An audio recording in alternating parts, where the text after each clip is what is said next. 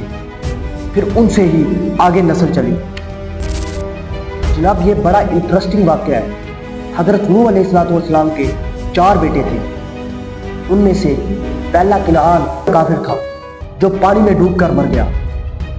ان کے 3 بیٹے جو مسلمان تھے وہ ان کے ساتھ سوار تھے۔ ان میں سے ایک بیٹے کا نام سام اور ایک بیٹے کا نام حام اور ایک بیٹے کا نام یافس تھا۔ سعید بن مسیب کا قول ہے سام کی نسل سے عربی، فارسی اور رومی پیدا ہوئے۔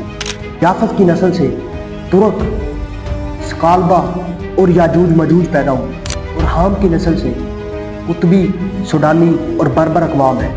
امید کرتا ہوں آپ کو یہ ویڈیو بڑی پسند آئی ہوگی۔ تو ہماری ویڈیو سے یہیں تک، انشاءاللہ نیکسٹ ویڈیو میں ملاقات ہوگی۔ تب تک کے لیے اللہ حافظ۔